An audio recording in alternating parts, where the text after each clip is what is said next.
Hello, everybody. Welcome to Puck Time. I'm Alex B. Smith. You can find me at sportsmemo.com along with Andrew McInnis, my co-host for today. Prez is out, last-minute scratch. He had some issues with some of the software in his house, so he called me frantically last second to tell me I had to host, and here we are. It's Friday edition of Puck Time.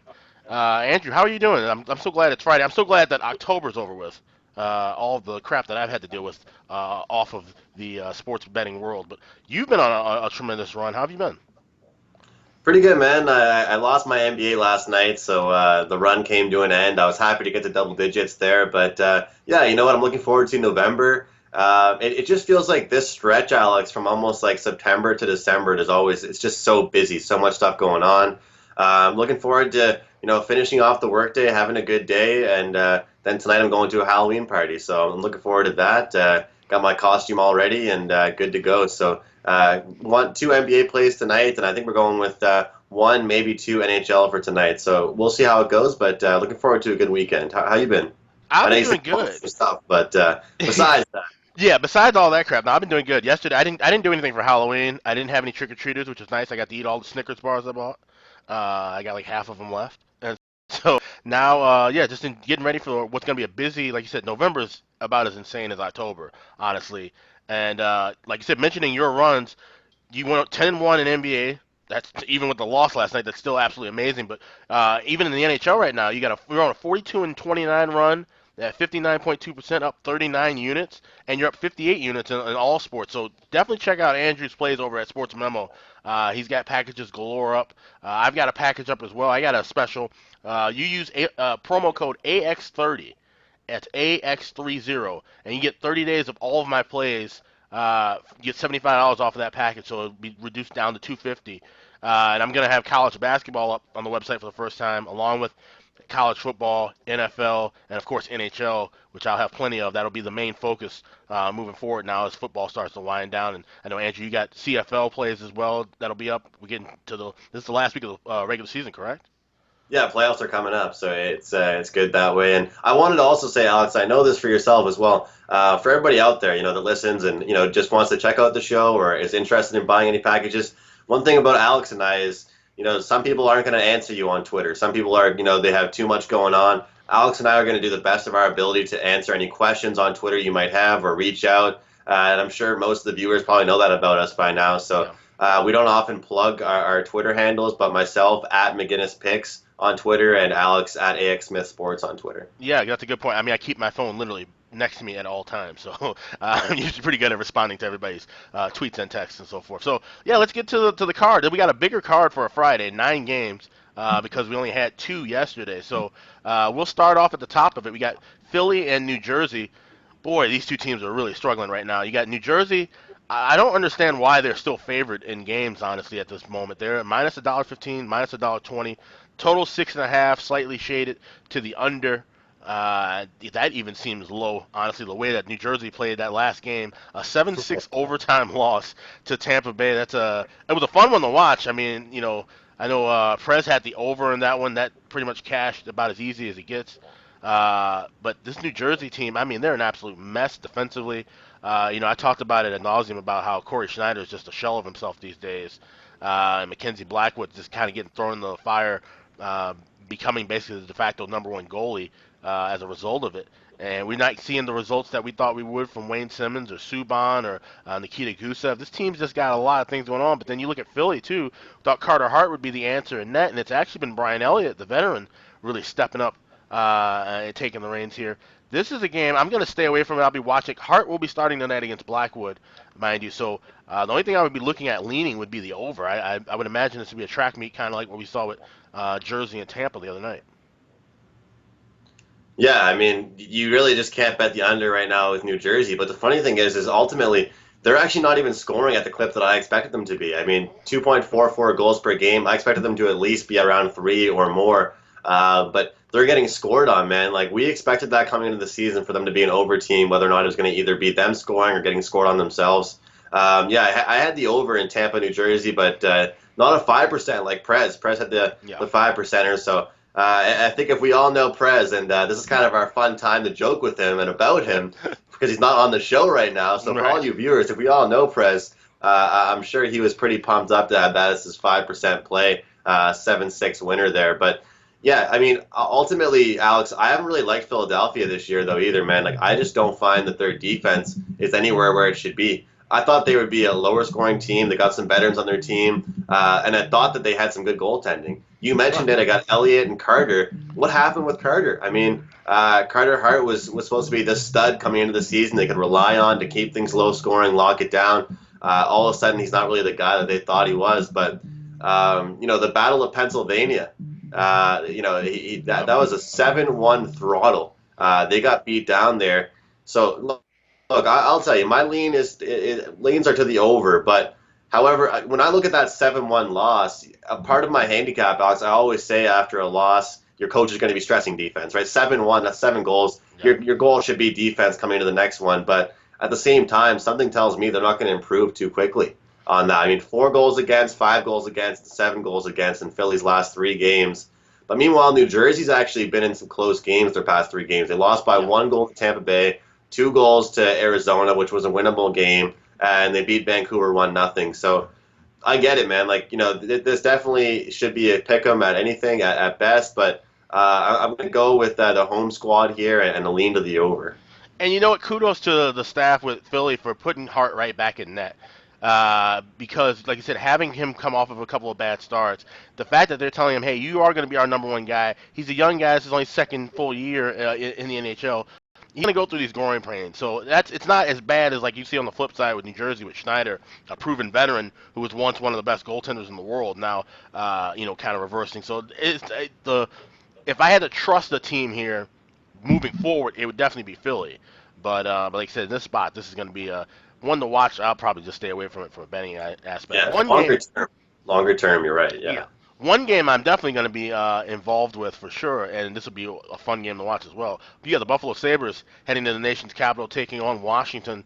This is going to be a really interesting crowd to watch tonight because obviously, as we know, Washington Nationals won the World Series. I'm pretty sure that there'll be some players there bringing the World Series trophy, just like when the Capitals won the Stanley Cup. It was a few days after that. They went to Nationals Park and brought the Stanley Cup. Ovechkin threw out the first pitch. I don't know how he did that as drunk as he was. But I'm sure there'll be some Nationals players definitely getting the crowd fired up. And we've seen this before with other teams in other cities. That winning becomes contagious. And this is a Washington team that could use a spark right now like this to see another team in their city getting a championship and say, hey, we did this a couple of years ago.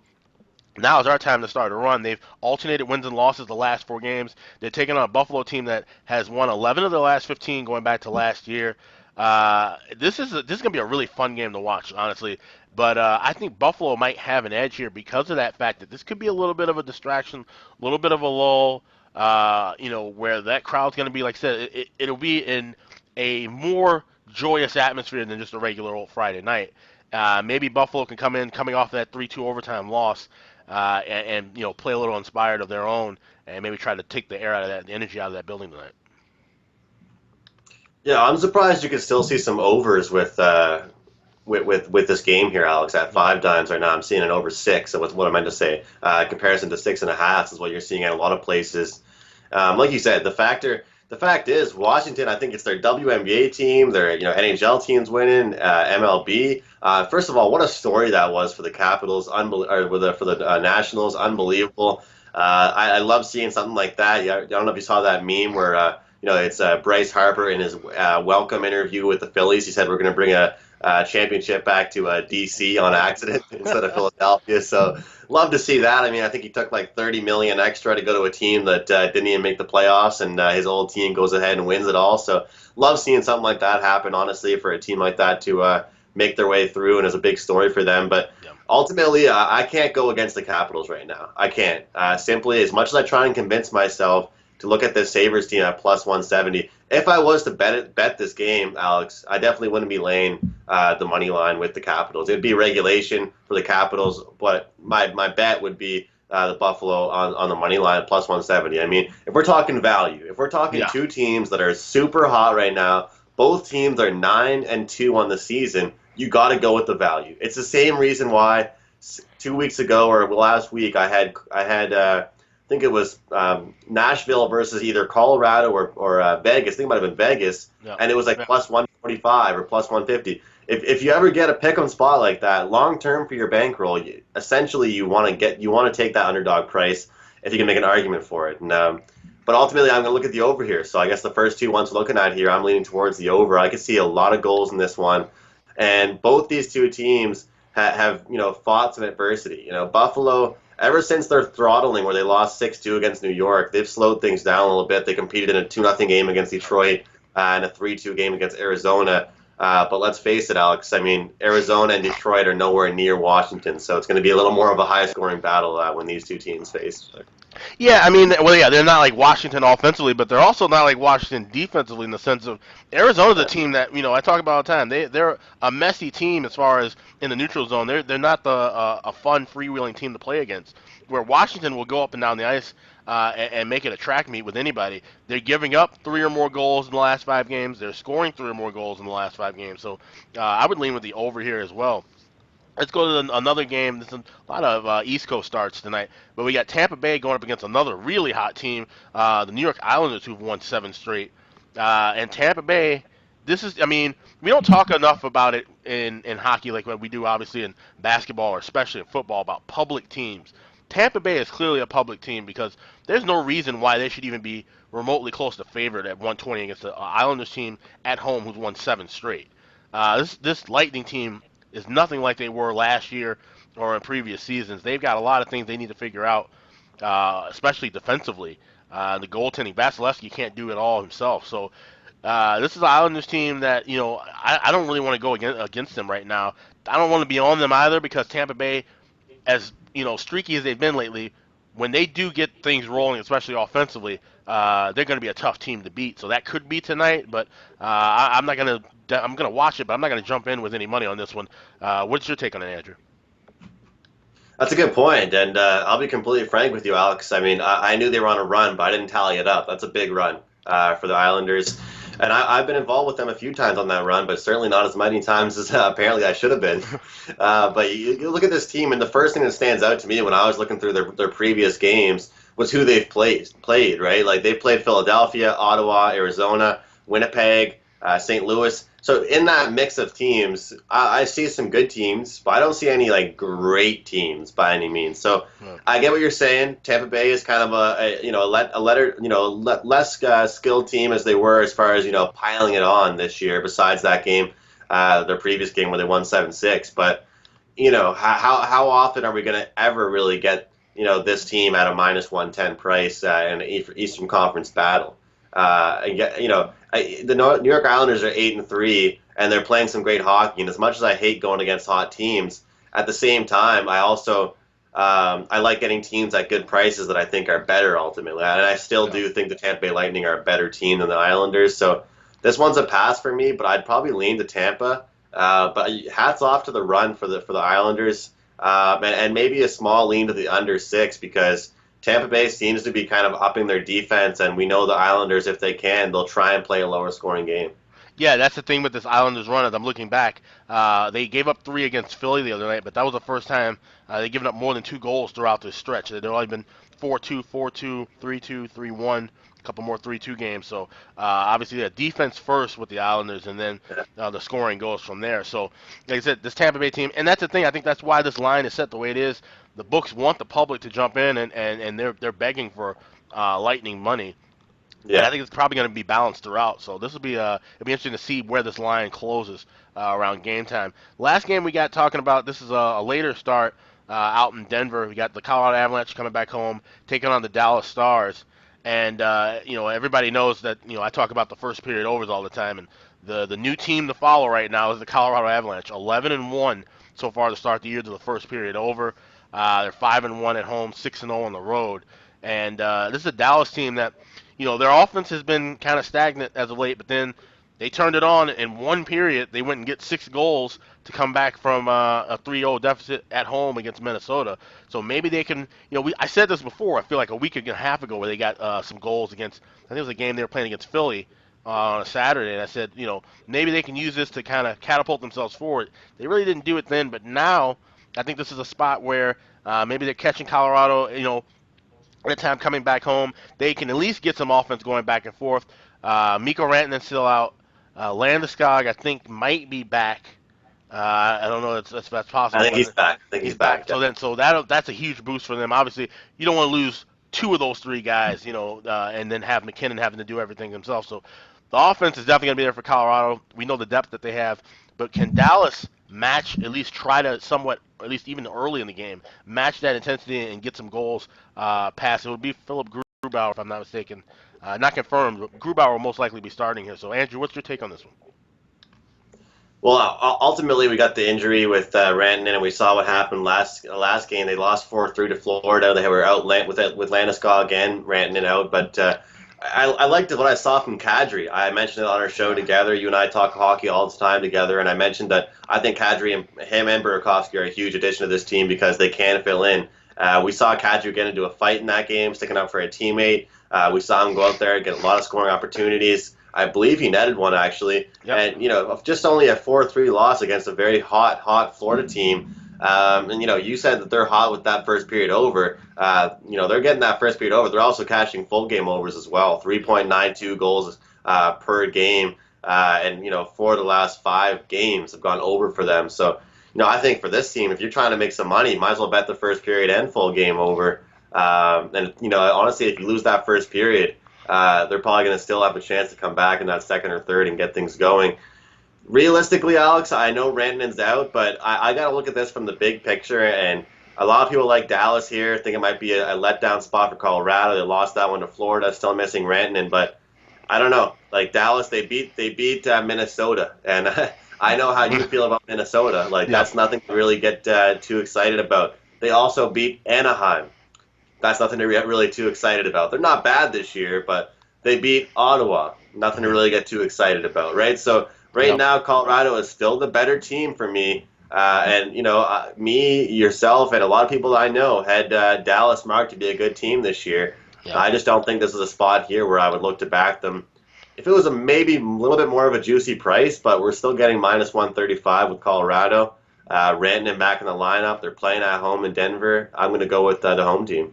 Yeah, I mean you can find them in regulation too at plus 105. That's actually the price I would be leaning toward in that one. But I'm on that first period over. Like I said, I'm riding this Colorado train for a while with these first period overs because there's just a lot of good spots. Like I said, and it's like they're getting goaltending. It's kind of they aren't getting the best goaltending early. They're getting it late.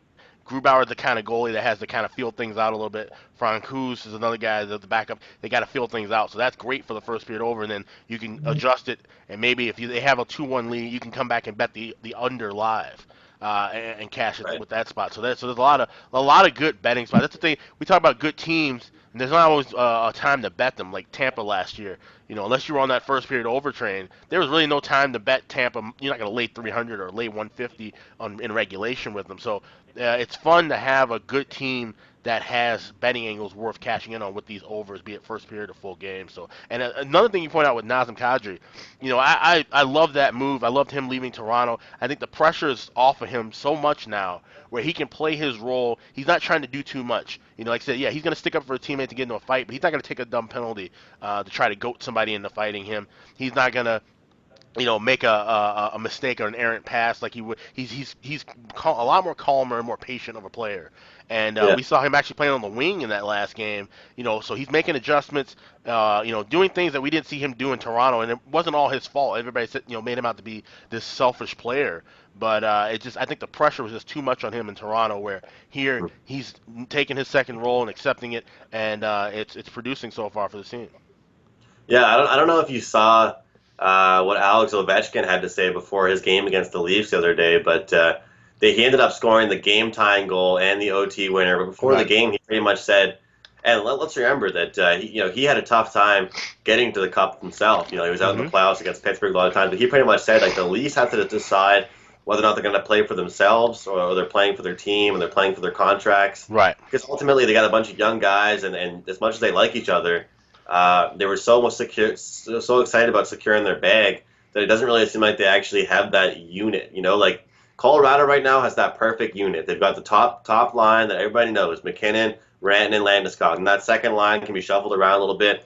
Third line with a couple guys that know their role, They can score, contribute, they lock things down. Like that's what a Stanley Cup winning team does. That's what a Yep. team that can contend. That's why I think Nashville is so great this year, Alex. I've been waiting for Nashville to break out.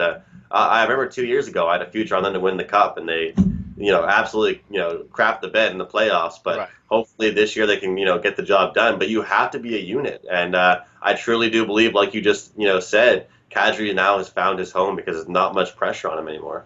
Yeah, I agree, and that's the thing. You look at Boston last year. Look at St. Louis last year. St. Louis had to develop, and then that the guys had to figure out where they were placed. But any of the teams you talk about in the last 10 years, 12 years that have won a Stanley Cup, it was four balanced lines. They all knew their role, and some guys could move up and move down. But at the end of the day, the perfect lineup, everybody was playing exactly what they needed to do. The kind of to borrow the phrase from Bill Belichick, do your job. That's exactly what we're seeing from Colorado right now, and so far it's working out for them in the Western Conference. So let's see, we got a couple more games. We'll just quickly run through. If you got anything to mention, Detroit and Carolina. Carolina's obviously a great team at home, but there's no way I'm laying 263, 265 with them. Detroit has cashed a lot of underdog spots here, but they're on a horrid losing streak. They did get that win against Edmonton the other night, but this is a team that you can't really back out of one of them. The total 6 minus $1.05. Anything on that? Yeah, you can't even back the puck line for this game, Alex. I mean, it's -1. It's like plus 100. It's like pretty much even money. I mean, it's not worth it. This is a team that, again, just like the Islanders, I bet you a lot of people don't. You talk about teams that the odds makers want everyone to bet on, or a public team like Tampa Bay. I'll tell you who's not a public team is Carolina. They're Yeah. 8-3-1. I bet you nobody really knows that. 8-3-1. This is a team that's getting the job done. And the best part about this team, obviously not tonight, but they're getting the job done at good prices. They're getting the job done for you at -120s, 130s, maybe 140s. You're not laying a -180 with them every night. They're just, slowly but surely getting the job done. If I had a lean, it actually would be a shot with the over here. I just feel like, Detroit's actually their past two games they've scored. I mean, they lost 5-4 to St. Louis, and they put up 3 goals against Edmonton. Things have to get better for them, but I'm not going to, my handicapping doesn't go ahead and make a pick off that. It just would be something has to change for this Detroit team, and Carolina's absolutely rolling right now. Yeah, I mean, yeah, and the defense for Detroit has been horrific to say the least. Yeah, they only allowed one against Edmonton, two against Buffalo, but all these other games, 5 goals, 5 goals. They've allowed Yeah. 5 goals exactly in, I'm looking now, 6 of the last 9 games. That's you're not going to get anything done doing that unless you're scoring 7 or 8, and that's just not the case. This is not a team that's built to score that many goals. So let's see, one more we'll talk about.